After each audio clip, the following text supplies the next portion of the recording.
Our story begins in a time long, long ago, deep in an enchanted forest on the distant moon of Endor. Welcome to Now Playing's Star Wars Retrospective Series. The adventurers gather for a traditional Ewok ceremony. Hosted by Arnie. We just thought we weren't going to ever see you guys again. Stuart. I do not want to get in there. That place is for kiddies. And Jacob. Come on, Cinto, they're animals. No, they're not. I like them. Come to NowPlayingPodcast.com each week as they review another Star Wars film, leading up to Episode 7, The Force Awakens. Come on, you guys. This is a neat place. This podcast will contain detailed plot spoilers. Don't worry. We'll be okay. Listener discretion is advised. The caravan is now complete. Yum yum. Today we're discussing the Ewok Adventure, otherwise known as Caravan of Courage, an Ewok Adventure, starring Eric Walker, Warwick Davis, Fianua Flanagan, Guy Boyd, Aubrey Miller, and Burl Ives. Directed by John Cordy. This is Arnie, the Now Playing co-host who always wears the white wings of hope when going into a movie. Really, I hope it's good. Can I borrow the red wings of nausea? It's Stuart in L.A. And this is your co-host? Podcast co-host? Jacob. And here we are. Man, I feel like we're back in Incredible Hulk all over again. We are discussing a TV movie that we felt was worthy to release theatrically overseas. Oh, this actually did get a theatrical release? Why does this always happen? Why does every long franchise have a dark chapter like this? Why can't we just go to Phantom Menace here? Why did Lucas go to television, a year after Jedi? Well, after Return of the Jedi, Lucas had thoughts about taking Star Wars to television, and he had this thought before. He did the holiday special. He was still going to entertain that? Well, that wasn't his. That wasn't his idea. That was people coming to him and offering him money, and he was raising funding for Empire and very busy building an empire. So he was like, yeah, go, and didn't have any input. Okay, so he has input on this thing then, is what you're saying. Oh, input. He came up with the story. He was on set all the time. He had to approve creature design. I mean, I think his hand was a little less up this director's butt than it was up Marquand's, but not much. Wow. Okay. And he just wanted to do a 1-hour TV special. I wish that would have happened. I wanted that too, watching this. He was looking at TV because of the budget. He didn't want the investment, both time and financial, of a theatrical movie, and he wanted to be able to go more niche, something with the Ewoks. He also had adopted a young girl who really loved the Ewoks at that time, so it was partially to indulge his daughter. And so eventually, through script rewrites and plotting, the 1-hour television special became a 2-hour movie of the week that aired on Sunday night in November of 1984. I remember this airing. We were visiting family or something that Sunday night, so I had to videotape it. I had to watch it later. I didn't get to stay up and do that, but I caught it soon after it aired on TV, on VHS. This is right before I began watching TV, honestly. I never watched TV before my parents gave me a TV set in 1986. Before that, I have no idea what was on TV ever, what night of the week, what network. The only thing I had as a memory of this was a little girl in a headband. That's all I could tell you. I cannot give you any more impression than that because I've never seen this movie and never thought I would. And I remember watching this live. It was Star Wars. It was 1984. I was 10 years old. I was still buying the toys. I'd gotten an Ewok playset for my 10th birthday, and I was there primed and ready for Star Wars. I don't remember much, but I remember not thinking it was that great. Oh, yeah, I remember so much of this. Like, I could have, if I was pulling a Stuart here and telling you what I remembered, I think I could hit all the major plot points. Maybe that's because it scarred me. Like, next week we're going to talk about another Ewok movie that was on television. I never returned for that one. I never bothered seeing it because of this one. And even at a young age, it just struck me wrong. Huh.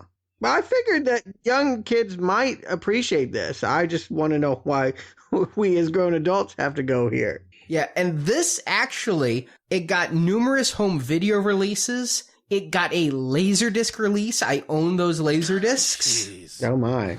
Netflix doesn't have this. No, it was released on DVD in 2004, right around the time they were building up and releasing everything they could going to Revenge of the Sith. And I bought it then, and I was in such hype leading up to Revenge of the Sith. Marjorie and I sat down, let's watch Ewoks. We didn't make it 20 minutes before we're like, yeah, this is ruining our love of Star Wars. Let's just put in A New Hope and call it a day.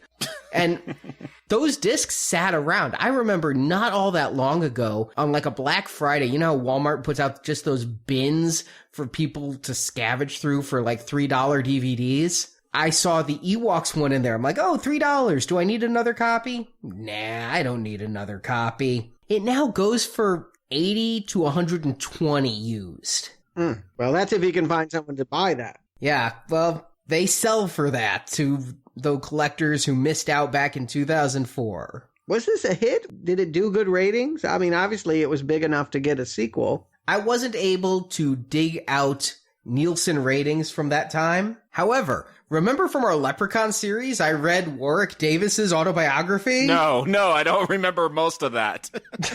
It was just a year ago, Jacob. I do remember you reading that, yes. Yes. Well, in his autobiography, there's a chapter called Return of the Ewok where he specifically discusses these, and he said that this show broke TV ratings records. Now, I don't know if that means all time, like better than the Super Bowl. It more than likely means for a Sunday night ABC movie of the week. Yeah, I don't think this broke any other records, like real records. Like, more people didn't tune into this than MASH. It was a great lead-in for the Hardcastle and McCormick that they pushed to the 10 p.m. time slot. I actually watched the commercials, yes. Hardcastle and McCormick at 10, a special time. And of course, Lucas being Lucas, I need to add, if we all watched the DVD releases, we did not see the television cut. Oh, good. We saw the new special effects in there where they've updated them, right? Fortunately, no creepy blinking Ewoks, but yes. They got pupils, though. Lucas has tinkered and done dialogue replacement in a few instances, and of course added the new Lucasfilm logo at the beginning. So for purists, this is not what aired on ABC, but it's, pretty darn close. Okay, well, I watched what was on YouTube. Yeah, so did I, because it's not available on Netflix, and it did not have that new Lucas logo. It had the old one. Yeah, they may have ripped the Laserdisc then, which is closer in not having that logo. A friend of mine, Nathan P. Butler, insists on collecting every format of every Star Wars movie released and documenting the differences, so he knows. He also talked to me about the timeline. He's the keeper of the Star Wars Timeline Gold, an online resource for Star Wars chronology that is actually, he's been contacted by Dark Horse Comics and Del Rey Books for chronology items. And Lucasfilm has a guy named Leland Chee who does it internally, but they've sometimes gone to Nathan for things like this. This is post-Jedi, isn't it? Well, that's where I was about to go. Eric Walker was a budding documentarian at this time. Because he was a kid on set and Warwick Davis was a kid on set and Lucas took a shine to them, he gave them both cameras and told them they should teach themselves the craft of filmmaking in between shots. Why don't they teach themselves acting while they're at it? Movie career crash. Maybe investing, like save your money, because this is all going to go away for you very soon. Well, Eric Walker, I don't think his career went much past this. He was in Less Than Zero. Yeah, he has worked again. He's actually worked in 2006, I noticed on IMDb. Oh, is that the kid? I thought he was Rusty Griswold from the European Vacation. I actually had to look that up. This guy's done other stuff? Mace? Yes. And he also was filming the making of. There's a 12-minute YouTube film of footage from the time. He's an Ewok advocate, petitioning Lucasfilm to include that film and other extras with the DVD releases, future Blu-ray releases. Yeah, he wants the royalties.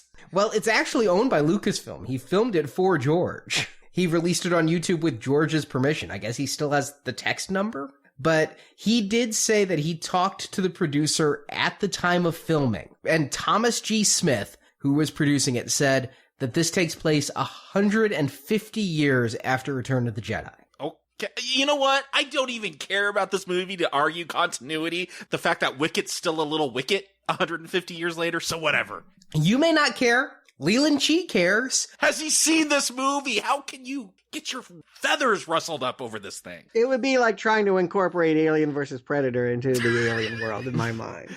Well, he was tasked to make it all fit. That's what he had to do. And because Wicket was a little kid, what is canonical before Disney hit the reset button is this takes place almost the exact same time as Empire Strikes Back. 1 year before the battle that would happen above the sky of Endor. That doesn't make sense either, but whatever. Wicket's not talking in Return of the Jedi. Well, what they canonically said... Oh, damn it! ...is that Wicket never spoke English. It was a foreign language that was translated to English for the comprehension of the young audience of Ewoks. I want to say F this movie, but the TV thinks I can't swear. So theoretically, we should have watched this last week and been watching Jedi now, because this is coming, how soon? A year? It would have taken place exact same time as Empire, but if we were doing that, we would have watched the holiday special right after Star Wars, so... And then we'd be watching the Clone Wars. We're not doing this in Star Wars timeline, folks. George wants us to. He would want us to start episode 1. I burned a bridge. We're starting with episode 4. But George would have liked episode 1. But no, we're doing this in order of release, and that's when we finally got this. Okay, well then, if you got the timeline, you got the plot, right? Can I call Leland Chi to do it? Actually, this one's not that bad. I can't do it in a Burl Ives voice, though. That man just has a voice like velvet. A time long, long ago, deep in the moon of Endor, the Tawani family's star cruiser has crashed. The parents send their adolescent son Mace and their pre-kindergarten age daughter Sindel to find a transmitter. Because when you need a part, the best thing to do is send barely a toddler. Wait a minute, they were sent to get the transmitter? Yes, while the parents stayed behind at the ship. I thought the parents had wandered off to find the transmitter. I didn't even know where the kid... It starts off with the parents looking for the kids, saying the kids ran off. I don't even know where they ran off to. Seriously, do you have Chi's number? I think we need it. I thought that opening scene was actually a jump ahead, and then we would go back to why the kids weren't there. No, never brought up. No. Anyway, for whatever reason, there's something with a transmitter that never comes up again, and the kids are missing. We could all agree to that. Right. And while alone at the ship, the parents are attacked and taken by a giant beast called the Gorax. Yeah, if a Gorax was around, that would have been helpful to take down the shield generator. Take that, timeline people. Endor's a big planet, and the Imperials probably killed a lot of native species to build their shield generator. Keep in mind, the Imperials are probably somewhere on this planet right now. Alone and starving, Mace and Sindel are found by the Ewoks, the furry teddy bears native to the moon. While Mace is skeptical, Sindel bonds with Ewok child Wicket. Then their medicine man Logray shows the children their parents are alive, but in the captivity of the Gorax. Though it means great risk, a group of Ewoks agree to help Mace and Sindel travel the moon to the forbidden land of Mordor, the forbidden land of the Gorax, and rescue their family. The Ewoks that go are Deej, the leader of the group, Weechi, his eldest son, Deej's younger sons, Wicket and Whittle, and along the way they get help from Chuka-Trok and Priestess Kank. I'm not even going to refer to these names ever again. I wanted to know, how well did you guys do telling the Ewoks apart other than Wicket?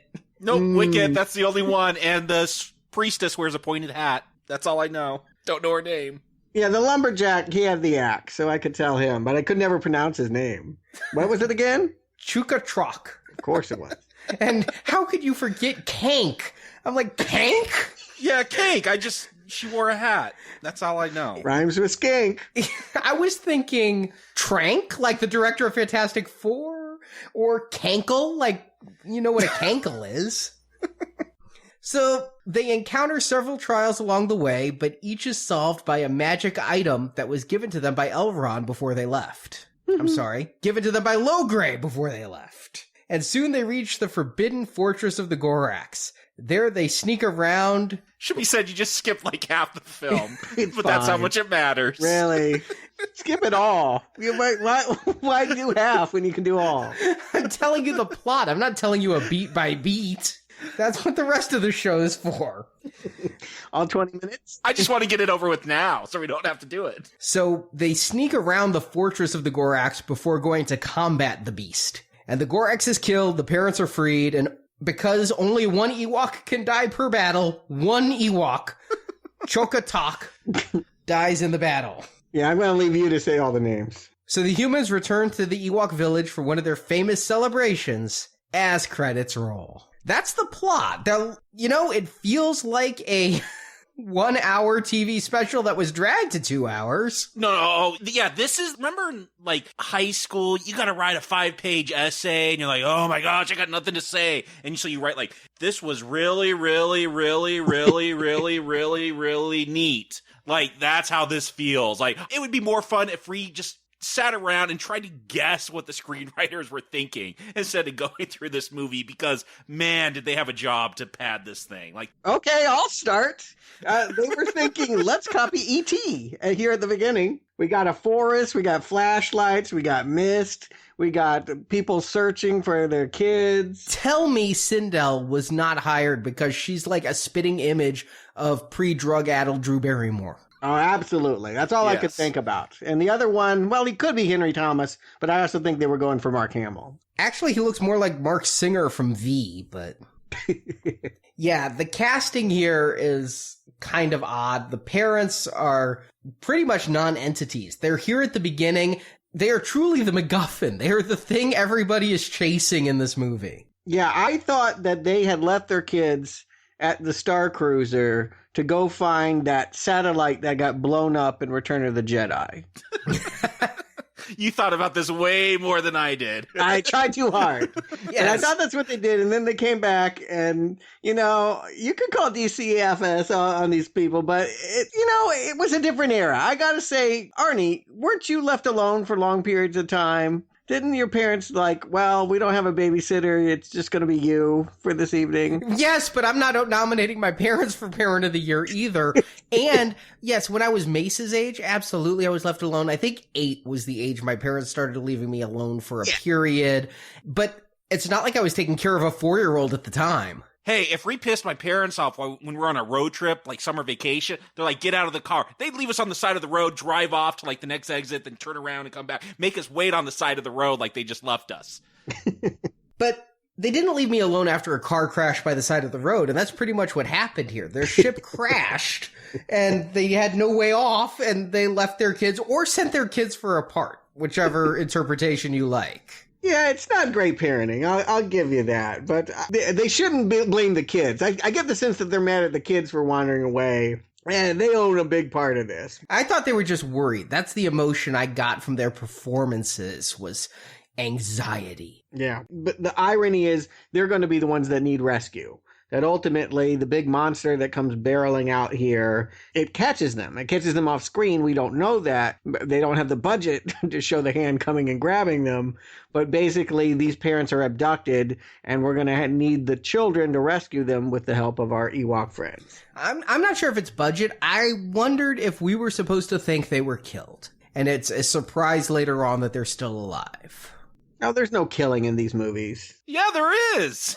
We're going to see a dead Ewok by the end. Yeah, but they always, they did that in Jedi. You can kill one Ewok, particularly when he's kind of aggressive, but not the cute ones. It is easy to think that these parents have died because we're going to spend about the next 20 minutes worrying about poor Sindel and feeding her weird Ewok tree sap and having her be sick, which again plays no part in the plot. Doesn't matter. Does not matter that she's sick, except that she gets to teach Wicket to talk. That is the cough that I mastered when I wanted to stay home from school. That is a fake cough if ever I've heard it. That is no sickness. But yes, it's the thing that means they need the Ewoks' help because these kids are hiding in their Star Cruiser when I think this is a prequel scene. I think that this happened before the parents came back, right? He thought they were abducted by Ewoks, and that's why the parents couldn't find them. This is not Pulp Fiction. This is just a linear storyline taking place parallel to Empire. Well, then where were they? Why didn't the parents see them? But they were out looking for the transmitter, and when they couldn't find one, they came back and the parents were gone. But the parents were the ones coming back. From looking for the kids. Huh?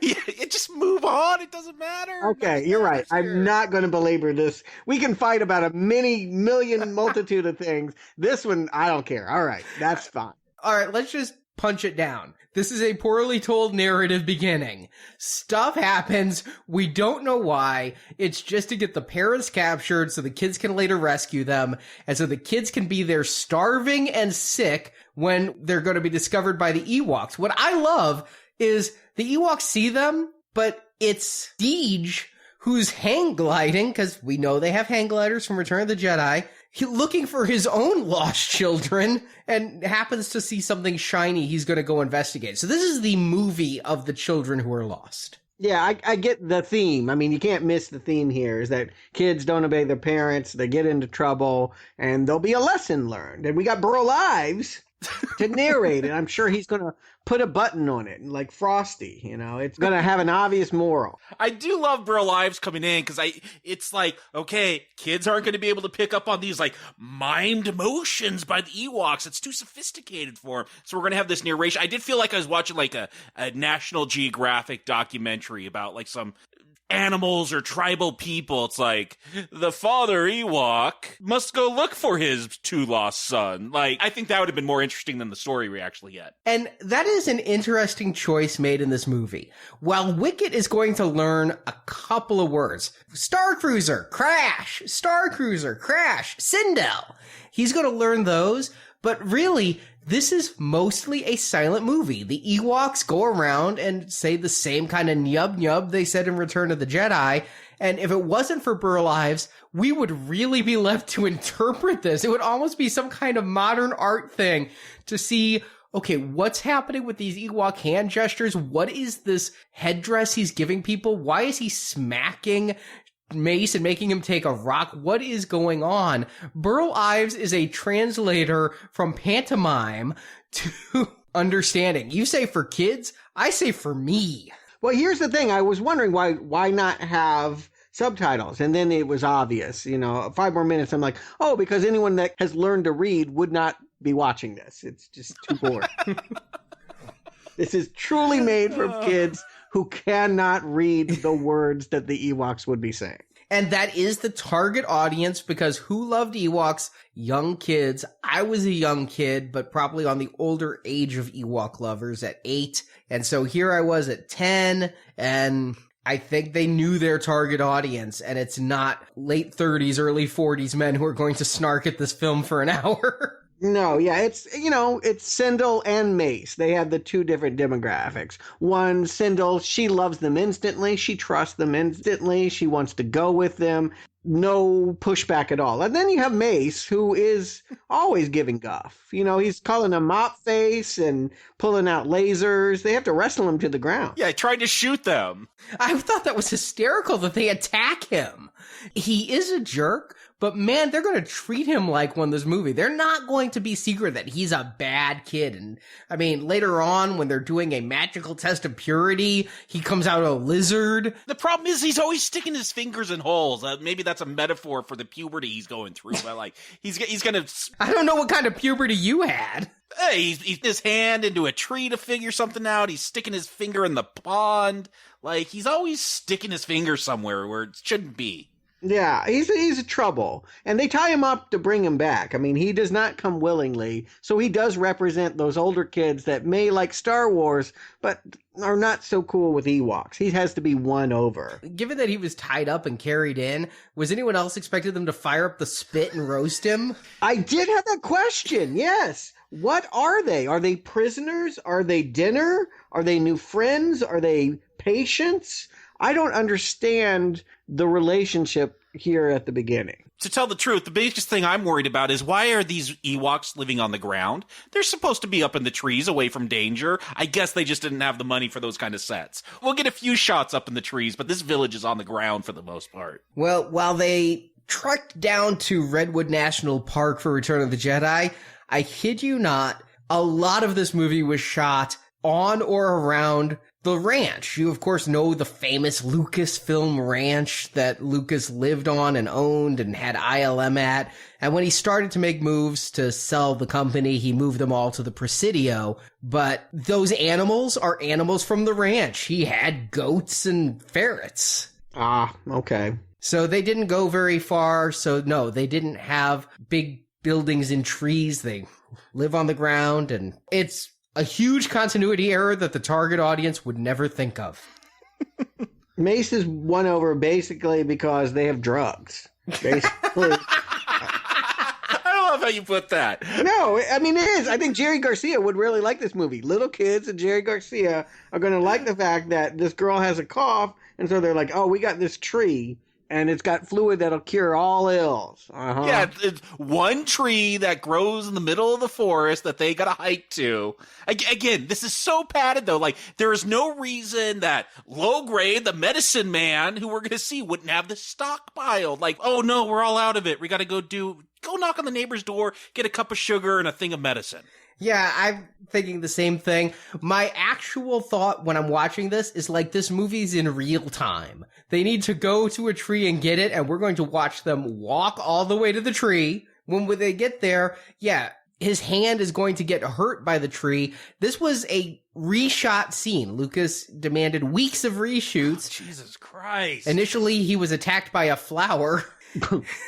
And so they cut the flower scene, and his hand is injured, which means nothing to this movie. He's like, no, nothing matters. Mace learns no lessons in this movie. He comes back, the Ewoks are all like, what about your hand? Oh, I'm fine. And he is! I thought that was meant to show that he wasn't going to take any more medicine. He loved his sister so much, he was going to make sure she got all the medicine that she needed. I think there is some of that. He cared more for her health than his. He had a scraped up hand. She was dying. And the thing that bites him in this cut anyway, that's a baby version of what was in the asteroid in Empire, right? Yeah, it looks like a penis with teeth. Yeah, I thought that was kind of funny. I mean, emphasis on the word kind of. It's not intended to be the same animal at all, though. Because in Empire, it's a space slug. Space slugs live, well, in space. Yeah, and this had some weird little decoy tongue. It's like aliens, but more friendly. Maybe that's why you liked it, Stuart. Yeah, maybe. I don't think I used the word liked, by the way. I just said it was kind of funny. Emphasis on kind of. That's exactly what he said. But they get back and she takes more medicine. She's better. And wow, we're just going to kind of sit, chill, and chat with the Ewoks. And Mace, he's going to show his gratitude by sneaking out at night, that punk. There's been no adventure so far, and we're like a half hour into this thing. Again, are they prisoners? Are they held against their will in any way? Does he have to sneak? Could he simply say, I'm leaving? Well, it's weird because they have his gun, and he's got to come up with some master plan to get his gun back, which involves him leaning over and taking it at night. Right.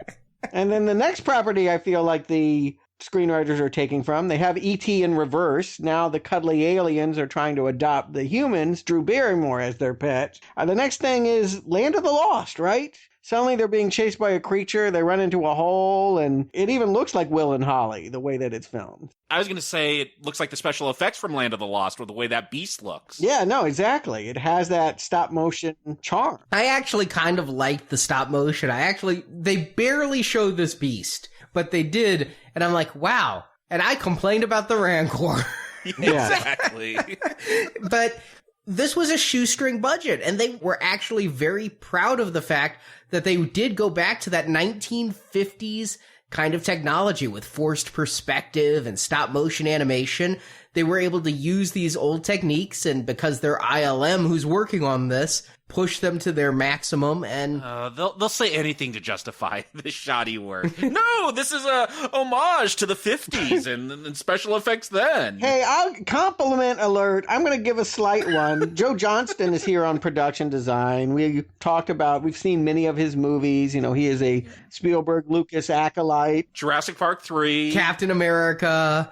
Yeah. He made Raptors talk, he made Ewoks talk.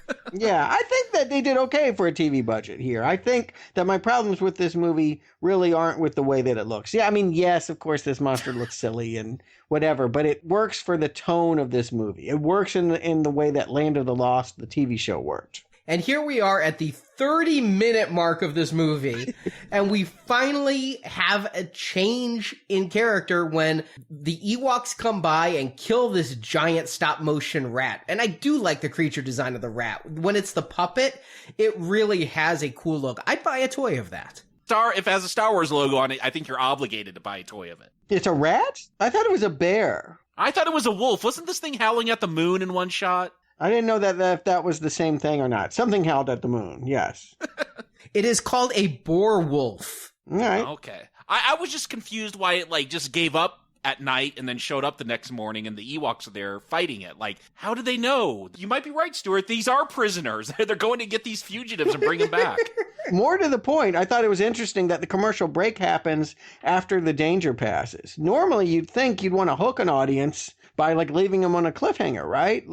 Cut the commercial while it's still clawing at them. But this is very coddling. I'm telling you, this movie, no one's really going to get hurt in this world because it just tells you, once it's safe, okay, now we'll cut to commercial break. So you just don't worry for the next 5 minutes. Or they're just trying to not cut the suspense with ring around the collar and your whole wash clean ads. Suspense. Yes, wouldn't want to cut that anymore. There's got to be it to cut it. But here's something I really don't understand. I know we've been nitpicking things that kind of don't make any sense, but it doesn't really matter. But this really does matter. They have life bracelets that, basically they glow green to let you know they're alive. I think if you're looking at it, you know you're alive. No, it's telling them who in their family is alive. It's not saying I'm alive. Okay. All right. So for some reason, clothes and those things are pinned to this creature from their parents. What happened? This was the pet of the Gorax? That's all I can assume. They actually say that. The Gorax is the boar wolf's master. But why would he pin a life collar on it? Right. I don't know. I make my Chihuahua wear a sweater. I mean, I'm not proud of it. But would you make him wear a sweater if you, abducted someone and you'd put their sweater on your dog? Right. Exactly. You wouldn't pin the squirrel tail that he killed onto him. I'm not a Gorax. You're right. And neither am I. So let's move on. Yeah, so that really doesn't matter that much.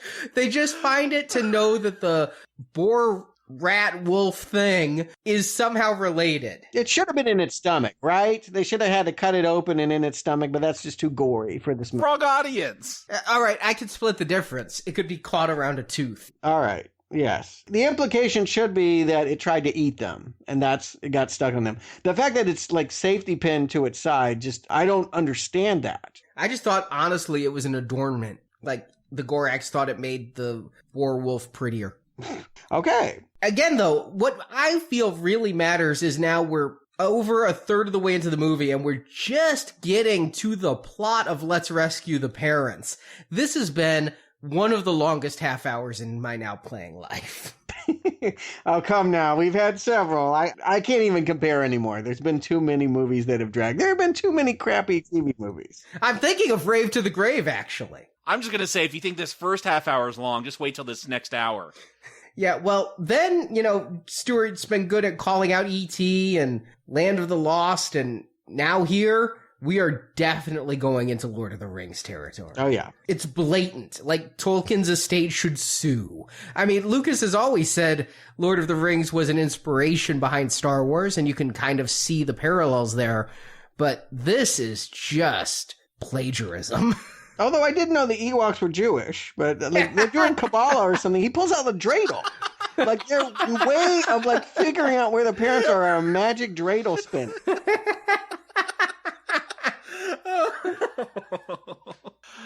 Oh, I never thought of that.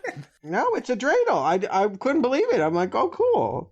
And here I just thought it was a top. But yeah, they have a vision of the parents in a cage crying, the prisoners of a monster or something really big. And so they're going to go rescue them. I think the one Ewok, Deej, almost loses his teeth. Those teeth look like they're about to fall out. I guess they don't use them that much. But he's like... Those mouths don't move at all in this film. No. We help you! And he puts a knife through the table and, okay, yes, now we need to form the fellowship that is going to go. And yes, everyone gets a magical talisman. I don't even know if they're magical, as we'll find out. Yeah, there's 3 different sets of headdresses. Yes. That never come up. Yeah, they put them on. I'm like, oh, they're going to make them fly over this chasm or move really fast. Nope. Strength, courage, hope. Sindel gets a candle. I do love Maces. Maces is like Charlie Brown. He's like, I got a rock. I was thinking Charlie Brown too. And there's 2 cooler weapons that he doesn't even get. They're like, no, we're saving those for people we'll find along the way. Yet from the actual Ewok village, the only people who are going is Deej's family. Well, they're the only Ewoks dumb enough to live on the ground, so I guess they figured they have the courage to walk across the land. Everyone else is up in those trees. I do need to give a call out to the Ewoks who go, though, because we've talked about Warwick Davis. We've reviewed him in a number of movies. The other 2 Ewok children, Whittle and Weechie, you know these people. Weechie is the little person from Total Recall who works at the strip club bar with Quado. Bridget the Midget? No, not Bridget the Midget. I mean, that's a real whore. I know, but the one that plays a whore. Yeah. And Whittle is Tony Cox, which I didn't realize till I was watching behind the scenes. I knew it. When you had to make a point to say who they were, I knew one had to be Tony Cox. Yeah, Tony Cox. They actually didn't even audition for Ewoks. They just brought the Ewoks who were in Return of the Jedi and were like, you know what you're doing. You fit the suits. Come back. And Tony Cox was an Ewok, and so he was back. And it's hysterical to see this behind-the-scenes footage that Eric Walker shot of Tony Cox just chilling in the Ewok outfit with no mask. For a second, I thought you were talking about Ronnie Cox. I was like, how did he fit in the suit? He might have fit in that suit when he jumps on the horse, because that's a full-size man. And the hang glider, too. Obviously not a little person. So interesting. So they have a white woman and a black man playing Wicket's brother. So that's pretty progressive. Yeah, the Fantastic Four pissed off crowd would be really irate if they knew Ewoks did that too 20 years earlier. You know what? I'm not totally opposed to the tone or the setting of this movie. I'm opposed to the pace. You know, that it doesn't feel like Star Wars, we can all agree. I mean, Burl Ives is not Star Wars. He is not Obi-Wan. This does not work. And the music is definitely not John Williams. Oftentimes I found like it sounded like Star Trek, like the original TV theme, or maybe a little bit of E.T. John Williams in there, but not Star Wars ever. It never sounded like Star Wars. Peter Bernstein did this, and yeah, they actually released a score album of this, which of course I own. And why could they not use the John Williams stuff? I mean, why not even use the Ewok theme at least? They did use some of it. There are times, it's like the hero theme. There are times when Williams music does come up, but they didn't want to do Star Wars music, so they got Bernstein to do all new Ewok theme music. And so that's... Yeah, why think of Star Wars during this? Well, I'm going to defend the concept, and I think we're going to be seeing a lot more of this going forward. Yes. Of Star Wars without Jedi. Yes. No, I'm fine with that, but the music, I mean, that seems like a weird thing to change. That would, if I'm not seeing the Force or Jedi, that at least ties it into this larger universe. But Williams' themes were very character specific. There was the Luke theme, the Leia theme, the Han theme, the Jabba theme with the tuba, and the Vader theme and the Imperial theme. This is new. They did bring back do-do-do, do-do-do, do-do-do-do-do-do. Okay, I was listening for that, but I never heard it. Yeah, so. They bring that back in like 2 places. But by and large, it is all new music that's meant to thematically fit. And yeah, there is parts where it is the Star Trek theme, like, wow, again, a little bit of plagiarism going on there. The music's not horrible. It never takes me out of it. But no, it doesn't have the feel that I would associate with Star Wars at this point. Nor do we have the Force, nor do we have lightsabers. I mean, you've got to admit, if it weren't Ewoks, if you hadn't seen Jedi, if you'd only seen the first two Star Wars movies, you would not even know it was the same universe. But yet, the universe Lucas built, I mean, understand, I've spent thousands of hours reading books, comics, playing video games, that this is the period where the Jedi are extinct. There's Obi-Wan, who's dead at this point. Luke is off in hiding to rescue Han on Tatooine.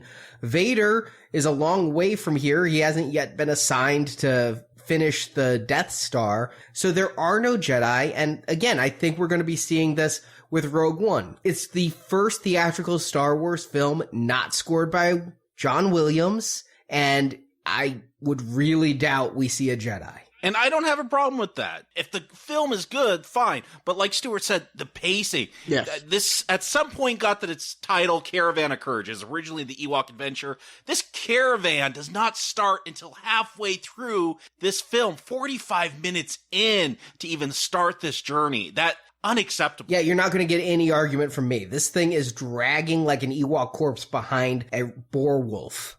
Yeah, and I mean, I've seen cheesy TV movies that I've given semi-green lights to. I've greenlit at least one of those turtle movies. I can do kiddie stuff. But yeah, really, I do think all audiences are going to have a problem with this pace. And that if they cut this down, I do think young kids would like it. But I mean, it's a real drag having to wait on these guys. Yeah, that's why I said with real time. This is too slow for kids and too simple for adults. And again, too slow for adults as well. I want them to get into it. And what happens is unimportant action. When they fight the boar wolf, eventually they realize there's a bracelet on him, but that doesn't really have much to do with it. When Mace is bit by a tree creature, it has no effect. If it was all leading to the plot, if every battle was taking them one step closer to a goal, that's great. But as Jacob says, it's 45 minutes before they start even having a goal to go towards, and the rest of this is literal time wasting to fill out a 2-hour slot. The first thing they do, I mean, they were given some crystal, and they're like, you're going to have to use this to get some Ewoks to go along with you. They find the priestess. I don't know why they need a priestess. I don't know what she contributes by the end of this journey, but they give her the crystal and she decides to tag along. Yeah, the problem is that, yeah, the team's not fully formed when they set off. They have to convince them, but truly it's just about giving them their rightful property. It's like this stuff was stolen from them or something, like hot loot or something, like, oh yeah, I'm sorry we took your tooth from your necklace. Here it's back, lumberjack, and why don't you join us? I mean, because there's... To me, when you're forming a team, there needs to be something to bind you, you know, like they get into an adventure or they make a plea or something. But here, yeah, literally a tooth and a crystal, and 20 more minutes pass and we got 2 more Ewoks tailing. Well, also, when you're forming a team, they should each have a purpose. You'll have my steel. You'll have my bow. Yeah. You'll have this priestess who does absolutely nothing. Although I did do a double take. I honestly thought just last week I bought a stuffed doll of this priestess.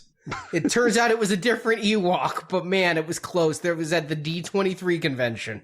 They all use their stuff. Yeah, they put on headdresses that don't do anything, but yes, I can't speak for the headdresses, but everything else has its quote-unquote moment. And the first one of which is they get to this pond that's magical, and yes, as you pointed out, Mace is inclined to stick his hand in where it doesn't belong, and he winds up under the water, unable to penetrate the surface, drowning, and they are unable to get anything in there except Wicket's magic walking stick. Okay, this is the image that I remember the most from this film, because this did scare me as a kid. Like, being stuck under the ice. You see that in movies all the time. It was just, there was something frightening about that. Watching it now, I'm trying to stay awake, but it is something that stuck with me. I saw it in a horror movie called The Legacy with Roger Daltrey, and it had the same impact on me. There is something horrible. Just, there's something very effective about seeing someone unable to break the surface of water and drowning, and you can see them. And to know that oxygen is just there inches away. Yeah, it's in any other circumstance, it would be exciting. In this movie, it's just merely alarming. I also thought it was creepy. I wasn't sure exactly what happened. He touched the water. He disappeared. he was looking at his reflection. It's like he was touching his reflection. And he was like scared to touch it too. He's like slowly moving his finger towards it. When a tree bites you, you know you got to be a little bit cautious.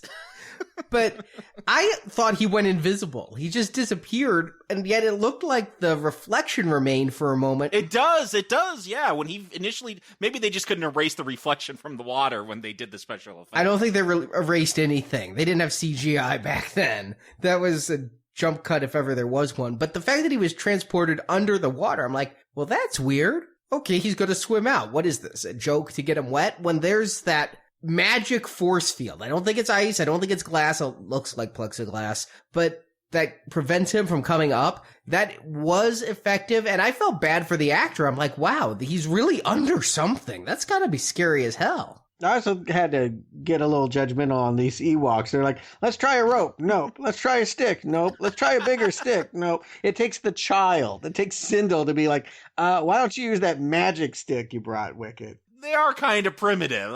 You've seen how they live. It would take... Wicket seems to be the smarter one because he's learned to talk. But yeah, it's Sindel who's used that magic stick. I was like, get to it already, because this doesn't matter.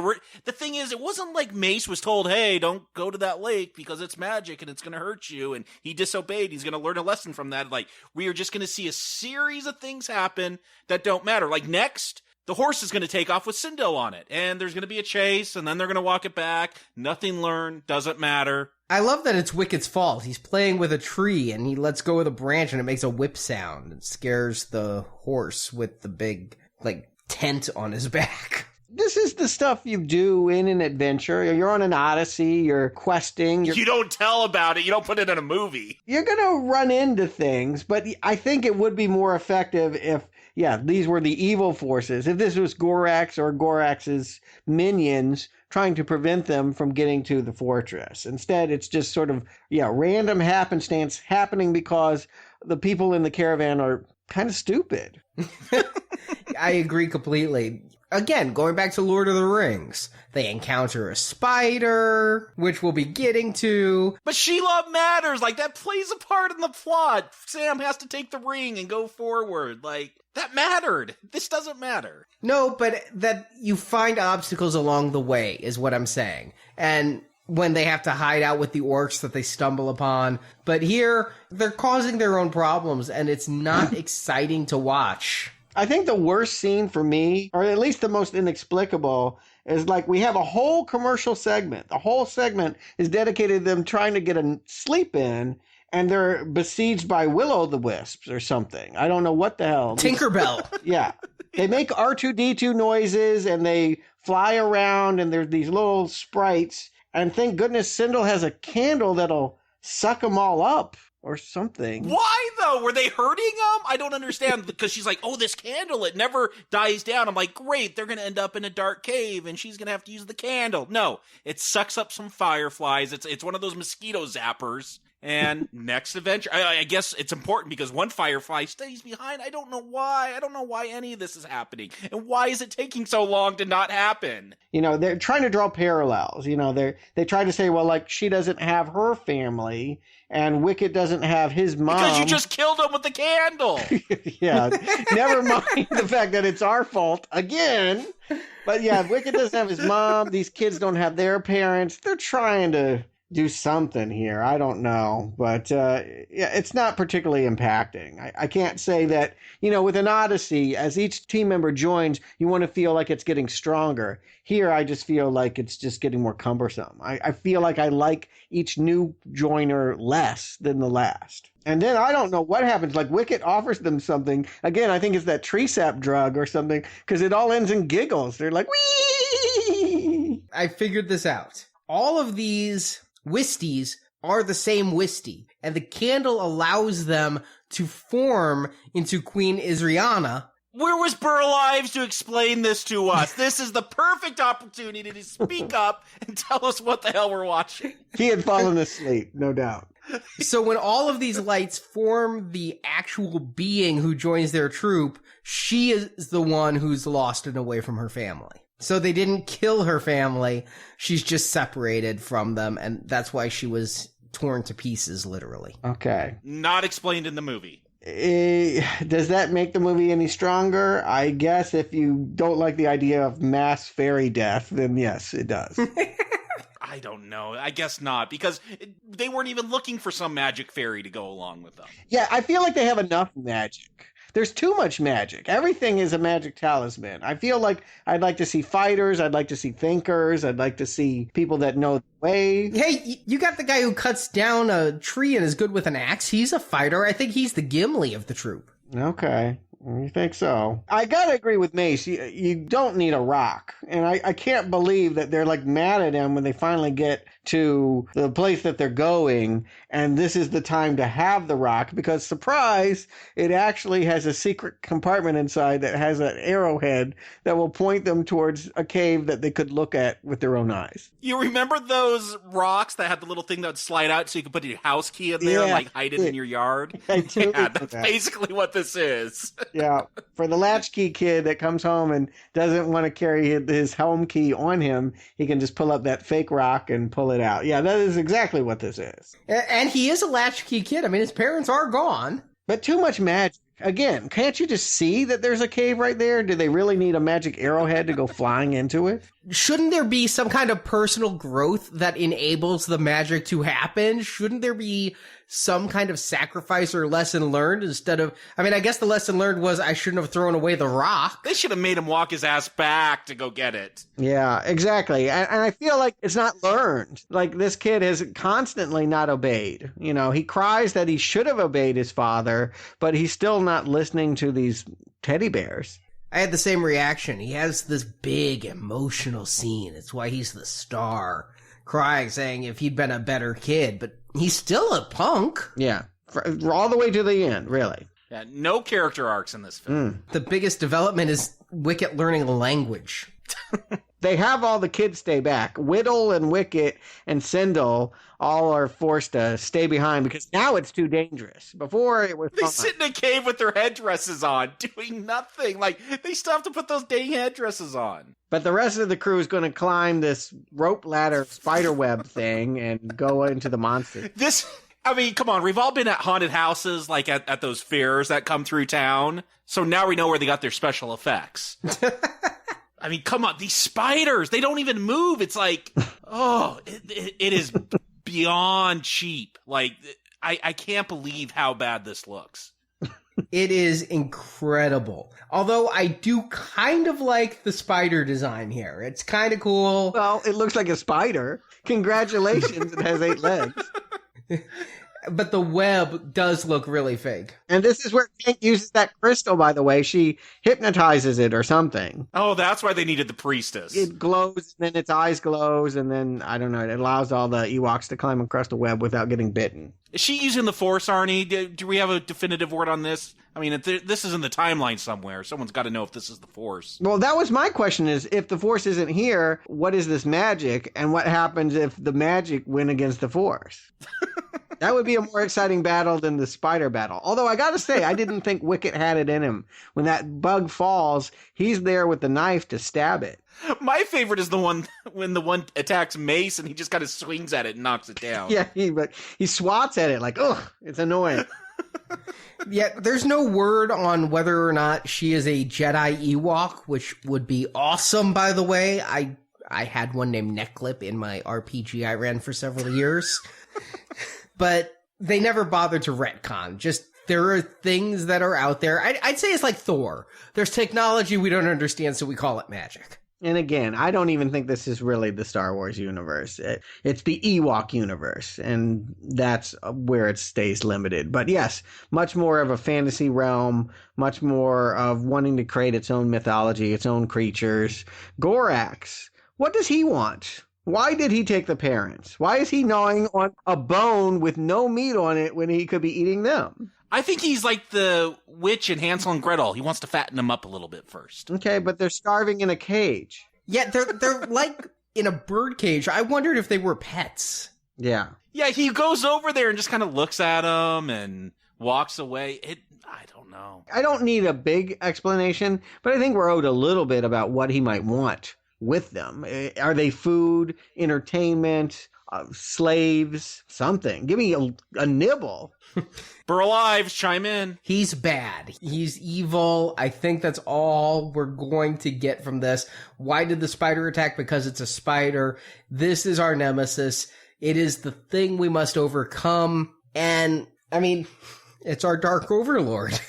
Please. Well, this is the studio and the mind that would bring us Howard the Duck in a couple of years. With effects that are about on par as the Dark Overlords. I don't know. I could see the human flesh around the eyes of the Gorax. That was pretty disappointing. Yeah, that mask was like a Halloween mask. You're watching this on high definition on DVD, not old school tube TV. Yeah, that's true. I did have an upscaling DVD going on here.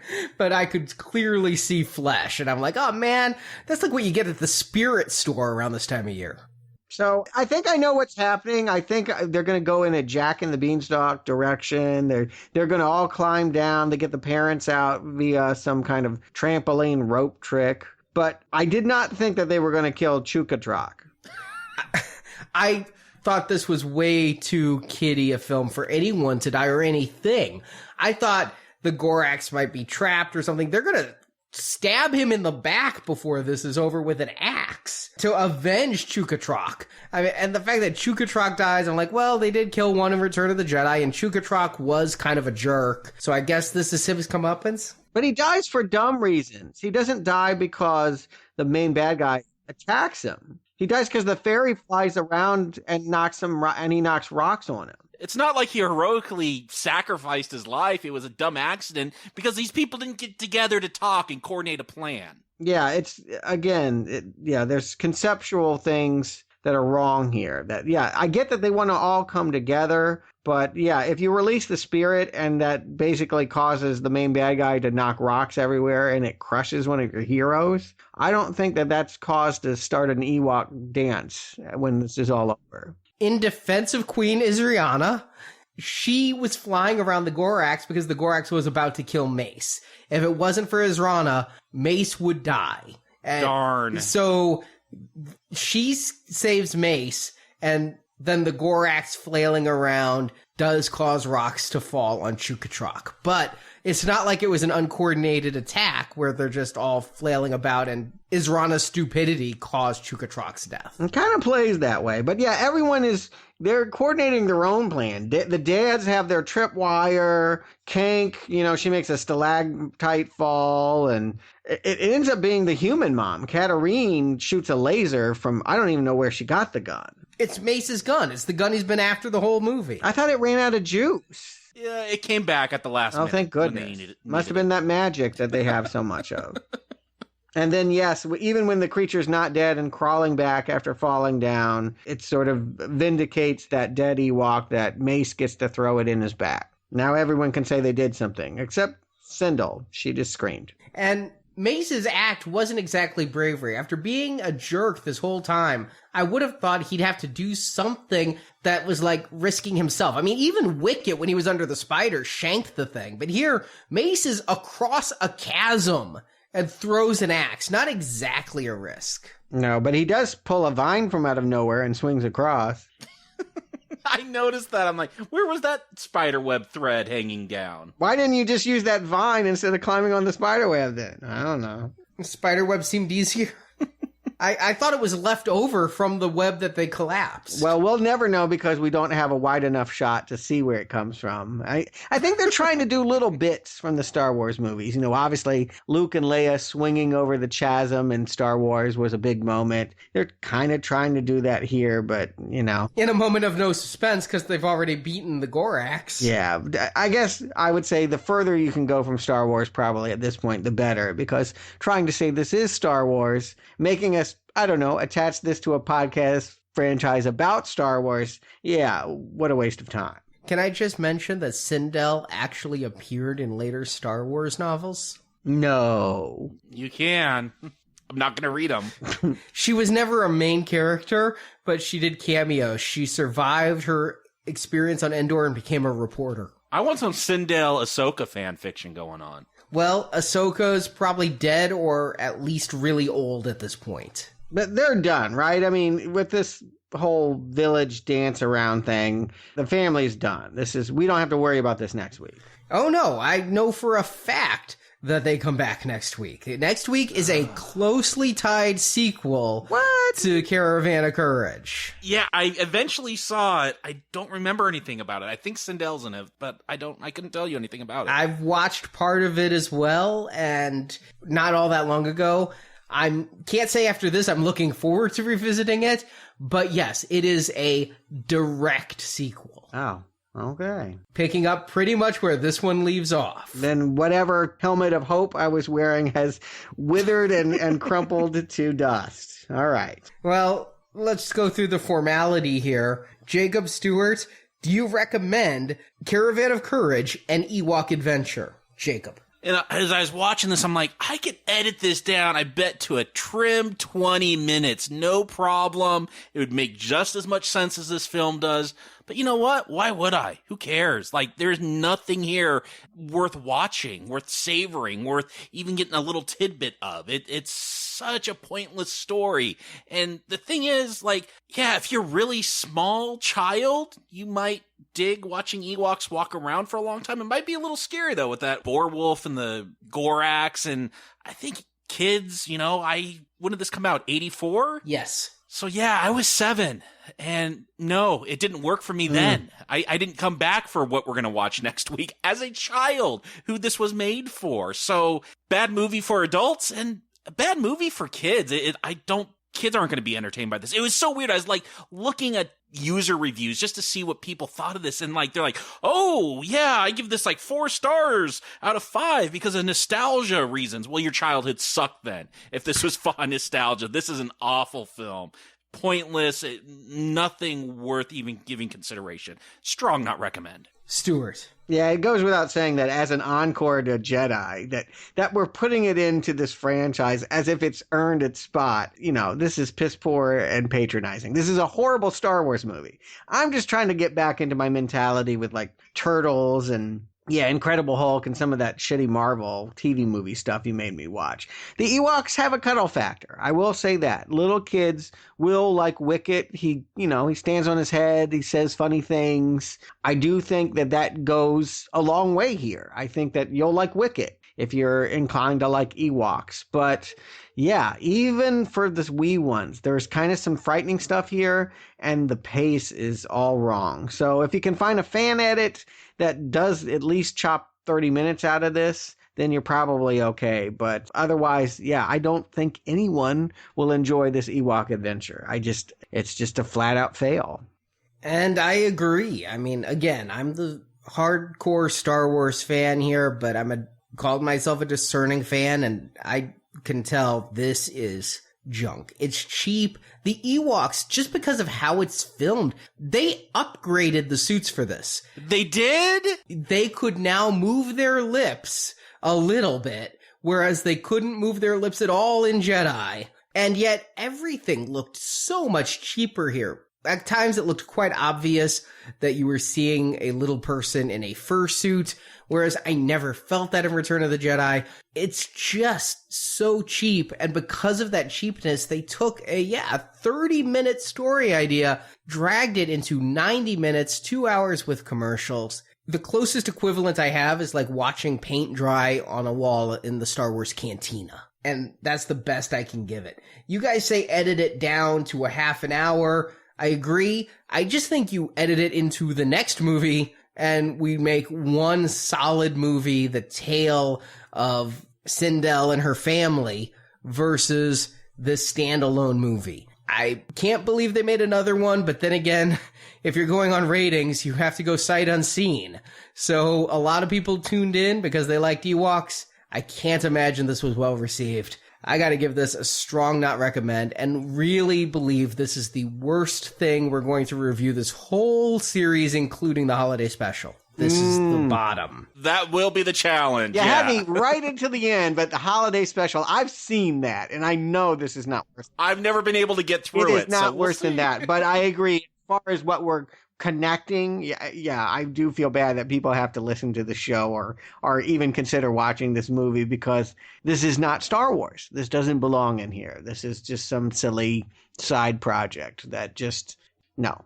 Well, my meager defense of the holiday special will come at Christmas. But right now, I say this is the worst because, I mean, people who've listened to the show for a long time know boredom is one of the worst sins of cinema for me. And this has it in abundance. Well, yeah, no argument on that. It's really boring. I agree. If that's the worst a movie can be, this will be the worst movie. I hope you're right, Arnie, because I'm not looking forward to next week. Well, are you looking forward to Friday then when we review, is it our first Oliver Stone film ever, Natural Born Killers? I guess it would be. That is true. A little bit more for me to chew on there. As languid as this one is, that one is frenetic. Yeah, no Burl Ives, but Rodney Dangerfield somehow makes an appearance. That is on our Platinum donation series, Natural Born Killers. The original script was sold by Quentin Tarantino. It got changed quite a bit before it made it to screen when Oliver Stone got his hands on it. But for those who want a lot of Quentin Tarantino reviews, it's part of the 4 films being done at the Platinum level, with True Romance we did last week, and 4 Rooms and From Dusk Till Dawn coming up. Those are ones where Tarantino had a significant part, but didn't direct. And then next week we go back to the films he directed, our Gold Donation series with Pulp Fiction. It's your donation to the show that keeps us on the air and keeps us seeking out things like Ewok movies when Netflix doesn't have them. So we thank you in advance for your support, and we hope you'll join us on Friday for a much better film than either Ewok movie. Whether or not I recommend it, it's better than either Ewok movie. Hey, I haven't seen the next Ewok movie, but you know what? God willing, you're right. It's a blind bet you can take. Yeah, I'm just going out on a limb. Actually, I'm going out on the ground because they can't afford a limb for me to stand on. I'm spinning my magic dreidel and confirming what I'm seeing here. Well, Jacob Stewart, thank you for joining me. We'll be back next week with Ewoks Battle for Endor. And until then, the podcast will be with you always.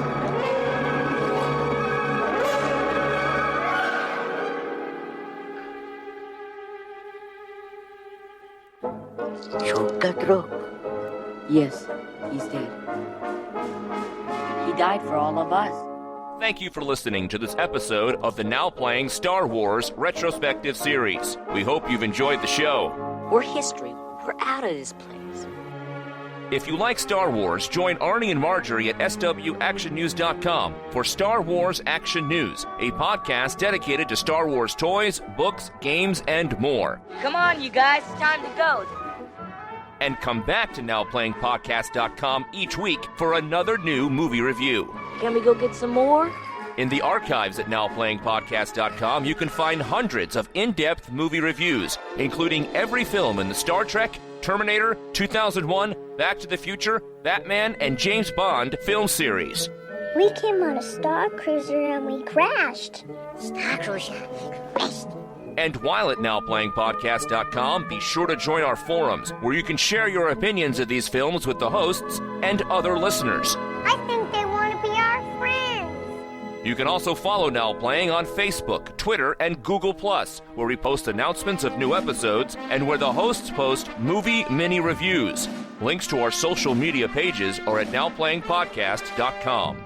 These are for other Ewoks who must be found and persuaded to join the Caravan. Now Playing is an independent podcast with no sponsors or ads. We rely on support from listeners like you to help keep the show going. Someone must be able to help us. Please help us. They're gonna die. You can find a link to donate using PayPal at the bottom of our website, NowPlayingPodcast.com. Thanks for everything. We really couldn't have done it without you. You can also help out Now Playing by leaving us a 5-star review on iTunes. A link to Now Playing's iTunes listing can be found at NowPlayingPodcast.com. We help you. Now Playing is edited by Arnie. Just get some rest. Just get some rest. Now Playing credit narration by Brock. Come on, Cinderella, get in like you. He can't talk. He can talk. Talk. Now Playing is not affiliated with Lucasfilm, 20th Century Fox, or Disney. Star Wars and all that the Star Wars universe contains is the intellectual property and trademark of Lucasfilm Limited, and no infringement is intended. I know I've been a lot of trouble. I just wish I would have never done anything wrong. The opinions expressed on Now Playing are those of the individual hosts and may not reflect the opinion of Venganza Media Incorporated. Mommy was here to take care of me. Now Playing is a Venganza Media production, copyright 2015, all rights reserved, and no part of this show may be reproduced, repurposed, or redistributed without the written permission of Venganza Media Incorporated. Let's get out of here. That's not the worst idea I ever heard.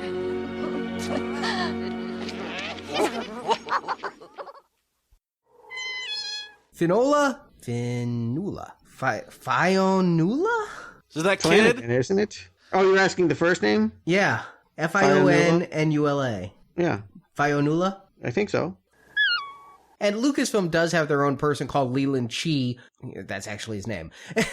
He's not just called it. The funny thing for me is, when I think of Burl Ives, I don't think of Frosty. All I think of is the Sherilyn Fenn movie, Two Moon Junction. But... We know what you were watching as a kid. But here he is. Bad adult movie? Let me rephrase that. Bad movie for adults, and